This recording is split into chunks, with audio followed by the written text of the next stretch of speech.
Hello and welcome back to Supposedly Fun. My name is Greg.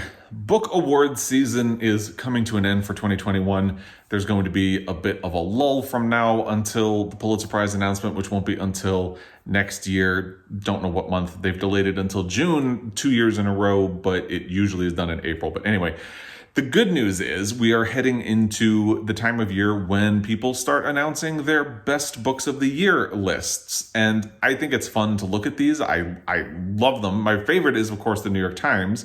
I have reacted to their 10 best books for the last 2 or 3 years. I'll link the most recent one in the description box down below if you'd like to check it out.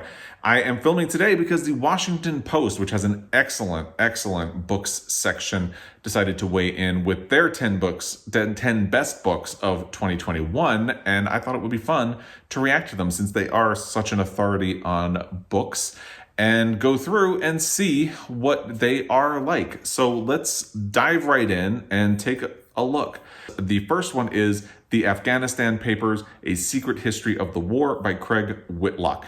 Before I go any further into the short blurb that they have about the book, I love that they have a mix of nonfiction and fiction, but the title of that one makes me immediately want to nope and say that I'm not interested. We'll see what the blurb is, but that it's going to be a hard sell right away because news is stressing me out. Current events is already stressing me out. So I feel like if I'm going to be interested in this one, I might want to do it later when there's more of a remove from it. But let's see what the blurb says.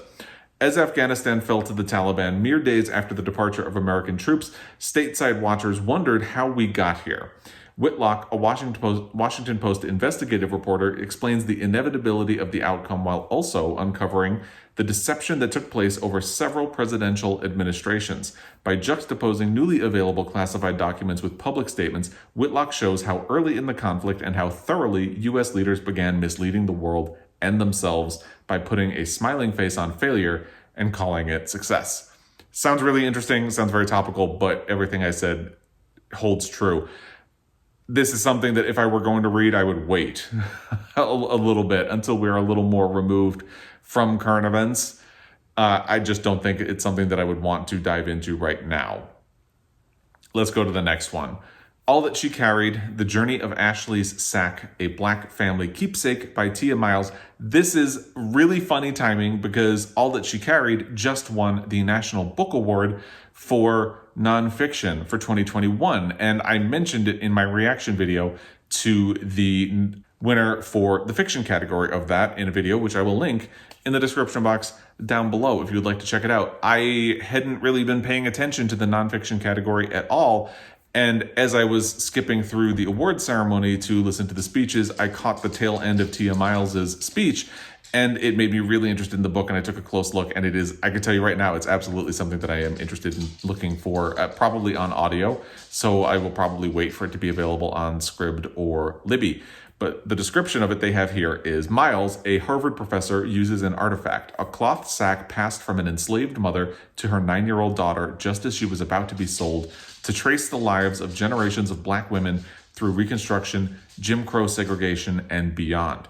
The innovative storytelling in Miles's National Book Award winner fills gaps in the historical record to create a bold reflection on American history, African-American resilience, and the human capacity for love in the face of soul-crushing madness. So right there, you can see why I feel like I'm really interested in reading this book. It sounds like a difficult read, but like something that is important to reckon with. And from what I've heard about it, Tia Miles does a great job with that. Now we get to the first fiction book on the list.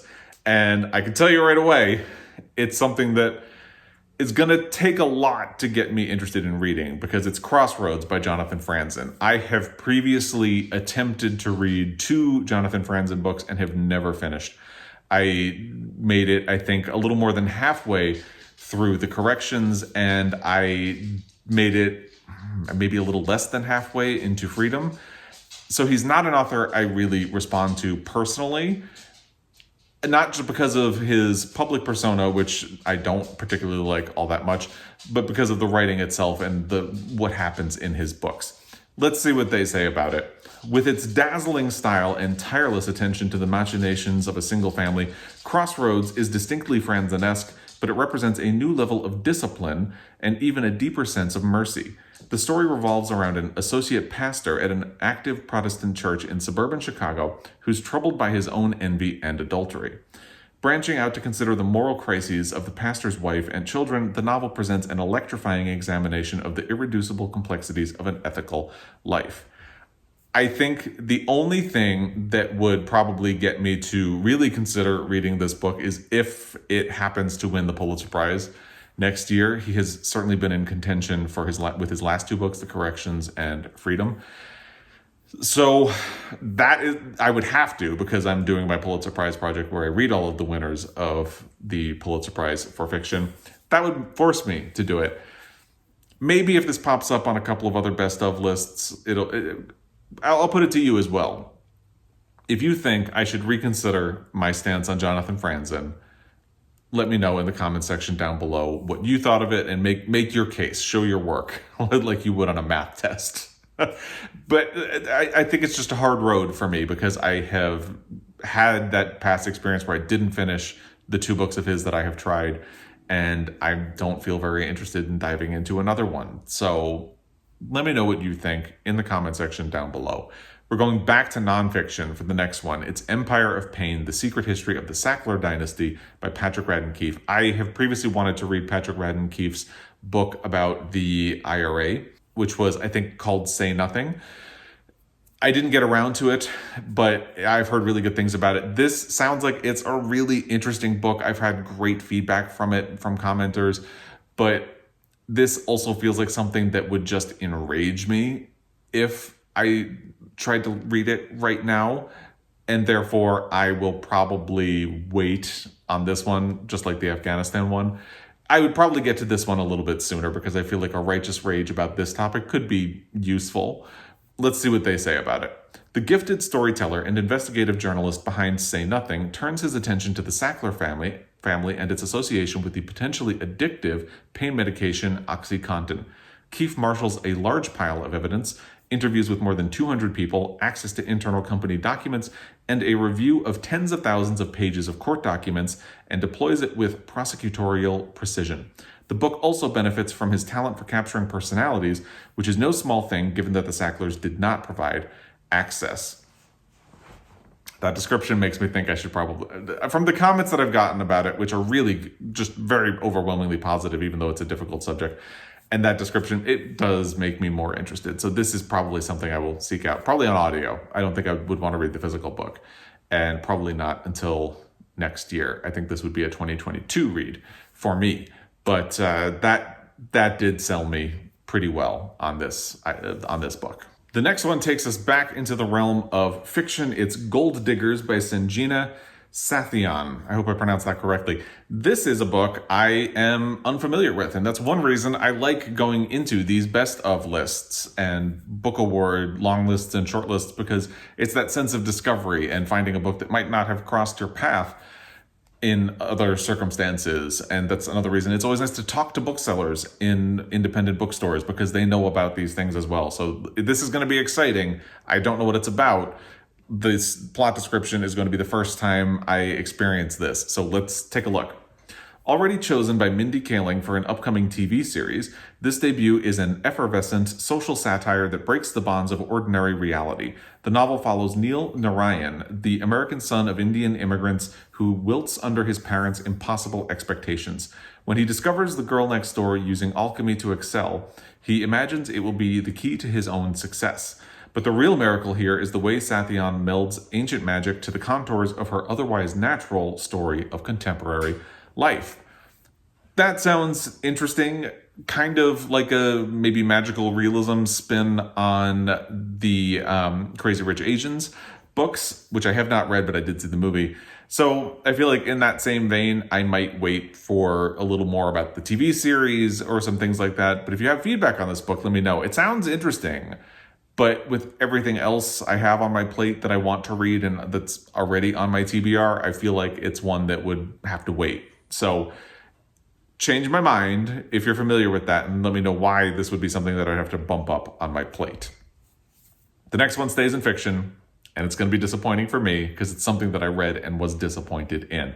It's Clara and the Sun by Kazuo Ishiguro. I was really looking forward to that book this year, and I just didn't like it all that much. It was fine, but it was fine is a disappointment when I had loved the two books of Kazuo Ishiguro that I had read before, which were The Remains of the Day and, of course, my beloved Never Let Me Go. I know Never Let Me Go in particular is a bit of a Marmite book. People love it, people hate it.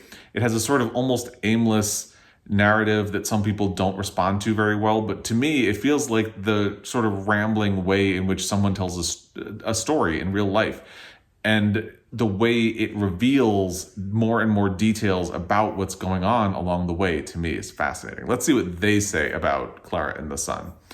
Ishiguro's first novel since winning the Nobel Prize is a delicate, haunting story. Clara, the narrator of this genre-straddling novel, is an artificial friend designed to provide companionship to teenagers. Why young people need robot companions is one of the questions that Ishiguro raises, but postpones so naturally that the horror feels almost incidental. Although some of the themes overlap with Ishiguro's chilling Never Let Me Go, this is a gentler exploration of the price children pay for modern advancements. For me, it is interesting that those two books are always conflated. The stakes in Never Let Me Go felt so much higher, and because of that, it is a very haunting book to me. I don't feel like the ideas about this sort of modern advancements and the way in which kids cling to them, and by the way, I don't think it's just kids. I feel like adults also cling to modern advancements. Like, take my phone away from me for a day, I will feel like I'm dying. There's a lot that could be said about that, and I don't think the book says enough or has enough stakes to really make it any much of an impact. But clearly the Washington Post disagrees with me. Let me know what you think in the comment section down below. I wasn't very impressed, but that's me. The next one also stays in fiction, and it's something that I am really looking forward to reading. It's The Love Songs of W.E.B. Du Bois by Honoré Fanonne Jeffers. Rarely is a debut novel as ambitious as Jeffers' National Book Award long-listed epic that ingeniously interweaves the past and present. This is a coming-of-age tale about a city girl named Ailey Garfield and her burgeoning passion for historical excavation. It's punctuated by interludes involving Ailey's enslaved ancestors on a brutal Georgia plantation. At roughly 800 pages, it is indeed a mountain to climb, but the journey is engrossing, and the view from the summit will transform your understanding of America. Sign me up for all that. This was on the long list for the National Book Award for fiction, as they mentioned. It did not make the shortlist, and this is the one that I feel like if I could swap a book on the shortlist, I'd put this one in instead, sight unseen, without having read it. I've heard a lot of really good things about it. I've heard a lot of positive feedback on it. Just the fact that it is such a long book makes me think that I will not end up getting to this until 2022. And we will see how that ends up going. We stay in fiction for the next one. It's Matrix by Lauren Groff. This is something that made the shortlist for the National Book Award for Fiction. In fact, Lauren Groff was the only female author who made the shortlist for the National Book Award for Fiction this year. It's another book that I'm really interested in, but if you asked me to choose, I would say I'd get to Love Songs of W.E.B. Du Bois before I would get to Matrix, but I am interested in it. Let's see what they say about it. Now that we've endured almost 2 years of isolation and social distancing, Groff's new novel about a 12th century nunnery feels downright timely. But that's just part of its allure. This National Book Award finalist is about 17-year-old Marie de France, a real but little-known historical figure, and her struggles to revive a dilapidated abbey. Although Matrix is radically different from Groff's masterpiece, Fates and Furies, it too is a captivating story of a woman redefining both the possibilities of her life and the bounds of her realm. I mean, sign me up for that. Again, I would get to the Love Songs of W.E.B. Du Bois first, but I'm really interested in Matrix as well, and looking forward to that. Again, just because we're only about a little more than a month away from the end of the year, it's likely that I won't get to this until next year. I'm fine with that, but I am really interested. In fact, I am on a wait list at the library for Matrix, and we'll see when it becomes available. Now we go back to nonfiction, specifically a memoir. The next book on the list is Somebody's Daughter, a Memoir by Ashley C. Ford. I have heard a little bit about this, but it's been a while, so let's see what they say about it. Ford's heart-wrenching memoir tells the story of a family haunted by a conspicuous absence, that of her incarcerated father. As the book opens, Ford learns that her dad will be released from prison, but after decades of wishing he were there and enduring a heinous attack that echoes her father's own crimes, Ford must find a way forward. In recounting that journey in its most raw and unabridged form, she creates an unforgettable account of a life marked by sorrow, but also joy. That sounds really interesting. Definitely something I would do on audio. So I am going to leave this tab open and I'll see where it is available and when. Again, just because of timing with this year, it probably won't be until next year. But yeah, they got me. I'm interested in that one. And then I believe this is going to be the last one. It's Under a White Sky, The Nature of a Future by Elizabeth Kolbert. I've never heard of this book. So this description is going to be the first time I hear anything about this book, and that's kind of exciting. Let's see what they say. While Kolbert's Pulitzer Prize-winning The Sixth Extinction detailed the human penchant for environmental destruction, Under a White Sky examines the arduous efforts to stave off that damage, even as those technological solutions risk making matters worse. Kolbert expertly mixes travelogue, science reporting, and explanatory journalism, all with the authority of a writer confident enough to acknowledge ambiguity. Revealing the Anthropocene at its most absurd, the book is sometimes inspiring, occasionally bleak, and entirely worthy of our attention. Very worthy subject matter. I feel like I would probably get to The Sixth Extinction. I have heard of The Sixth Extinction, and I've heard really good things about it. I would probably seek that one out first before I would get to Under a White Sky, but it does kind of fall into a little bit of the same category as, say, Empire of Pain and the Afghanistan Papers, because I know climate change is coming. I know it's heading into catastrophic territory. It stresses me out a little bit. I need to do something with that stress. So it would be a good one for me to force myself to read. So of the three nonfiction books that would challenge my sense of anxiety, I think I would probably do Empire of Pain first. Then I would probably do Under a White Sky. And then I would get to the Afghanistan Papers last. I'm interested in all three. I don't think there's nothing really on this list other than Jonathan Franzen, and that's a big one, that I would immediately say not interested in. But I did have that negative experience with Clara and the Sun. I know a lot of people who have read that and really enjoyed it, so I could be the cheese that stands alone on that book. But by and large, this seems like a really solid list. And again, the Washington Post is an authority on books. I'm really looking forward to the New York Times list, which will be announced at the end of this month. Looking forward to that. And I can't wait to see what they put on their top 10 list, which again will be divided between fiction and nonfiction. They do 5 nonfiction and 5 fiction, which I believe is what they did here. There's 1, 2, 3, 4, 5 nonfiction. So yeah, 5 and 5. It's just a good way of doing things. I'd love to hear what you think about the books that the Washington Post named the best of 2021. What you think might make the New York Times list, which I'm, again, really looking forward to. And anything like that in the comment section down below. As always, I really appreciate your time. Looking forward to more best of lists as we close out 2021, which feels insane. I don't know how we got to the end of the year. It's weird that this year has felt so unendurably long, and yet it's shocking that we're already heading into the holidays. Don't know how that is. Don't know. Don't understand. But here we are. So I'd love to hear what you think. As always, I really appreciate your time, and I will be back. Until next time, happy reading.